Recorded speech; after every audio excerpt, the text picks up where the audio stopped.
بعض لوگ پہلے نیک ہوتے ہیں، بڑے پرہیزگار ہوتے ہیں، غریبوں کا درد رکھتے ہیں، ان کی سوچیں سلجھ، پھر ان کو عہدہ مل جاتا ہے، پھر آہستہ آہستہ وہ کہنے لگ جاتے ہیں سارا ٹھیک ہے جی، کدھر ہے مہنگائی؟ کچھ بھی نہیں۔ جب تک کرائے کی گاڑی میں سفر کرتا ہے تب تک تو وہ کہہ رہا ہوتا ہے کہ کتنا کرایہ بڑھا دیا آپ نے، 5 روپے اضافہ کر دیا، اور جب وہ اپنی گاڑی میں بیٹھے پھر وہ جو بس کے پیچھے ہوتے ہیں وہ بیوقوف نظر آتے ہیں، کیوں؟ اب تو اس کے پاس پجارو ہے، اس کو کیسے وہ لوگ اب بھلے نظر آئیں گے؟ لیکن وہ بھائی ابھی بھی ہیں کچھ گھر جہاں رات کو یہ ڈسکس ہوتی ہے کہ شادی آ گئی ہے ملتان، تو کرایہ کہاں سے پورا کرنا ہے؟ کرایہ تھوڑا ہے لہذا بچے رہنے دو، خود چلے جاتے ہیں، وہاں کچھ دینا دلانا بھی پڑے گا۔ ابھی بھی ہیں لوگ جو بیچارے ادھار پکڑ کے بیاہ پہ کرایہ لگاتے ہیں، لیکن جب سوچ کسی کی وہ رہتی نہیں۔ عبد الملک بن مروان بڑا نیک کہلاتا تھا، فقہا میں شمار ہوتا تھا، اتنی مسجد میں بیٹھ کے عبادت کرتا تھا کہ اس کو حمامت المسجد، مسجد کا کبوتر کہنے لگ گئے لوگ۔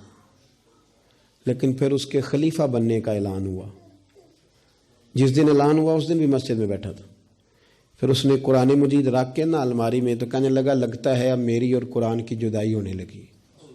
پھر وہ یہی شخص تھا جس نے حجاج بن یوسف جیسا ظالم آدمی گورنر بنایا، یہ وہی تھا جس کے دور حکومت میں حضرت عبداللہ بن زبیر جیسے لوگ شہید کیے گئے۔ بس وہ کیفیت ہی نہیں رہی، منصب مل گیا، عہدہ مل گیا تو ختم ہو گئی بات۔ لیکن کچھ لوگ حضرت عمر بن عبدالعزیز کی طرح کے بھی آئے، اتنا قیمتی لباس پہنتے تھے کہ دنیا عش کر اٹھتی تھی، لیکن وہی عمر بن عبدالعزیز تھے کہ جب خلیفہ بنے تو پھر انہوں نے کہا اس طرح کا پہنوں گا جس طرح کا میری رعایا کا غریب آدمی پہنتا ہے۔ بیوی سے کہنے لگے مجھے رکھنا ہے کہ مال دولت رکھنا ہے؟ اس نے کہا آپ کو رکھنا ہے۔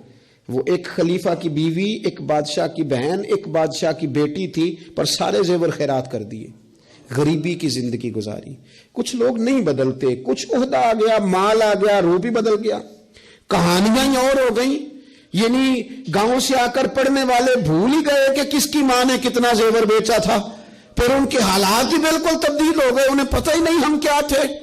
سنو نا، حضرت صدیق اکبر رضی اللہ تعالیٰ عنہ کچھ بچیوں کا دودھ عصر کے وقت جا کے دھو کے آیا کرتے تھے، ان کو دیتے تھے۔ جس دن خلیفہ بن گئے تو ایک بچی نے آ کے پوچھا حضور اب وہ بکریوں کا دودھ کون دھویا کرے گا؟ تو آپ فرمانے لگے کیا خلافت مجھے خدمت خلق سے روک دے گی؟ وہ کام میں اپنی آخرت کے لیے کرتا تھا، کرتا ہی رہوں گا، میں نہیں بدلوں گا، میں وہی ہوں حضور کا غلام۔ بلکہ کنز المال میں ایک روایت تو ایسی ہے کہ کلیجہ منہ کو آتا ہے، ایک اونٹ گم ہو گیا مال غنیمت کا، سیدنا فاروق اعظم اونٹ ڈھونڈتے ہیں، کبھی ادھر بھاگتے ہیں، کبھی اور میری ذمہ داری ہے، مجھ سے قیامت میں سوال ہوگا، اور یہ مسلمانوں کا مال ہے، میں اس کا امین، ادھر بھاگتے ادھر بھاگتے ادھر بھاگتے۔ ایک شخص نے کہا حضور آپ بیٹھ جائیں، کسی غلام کی ڈیوٹی لگائیں،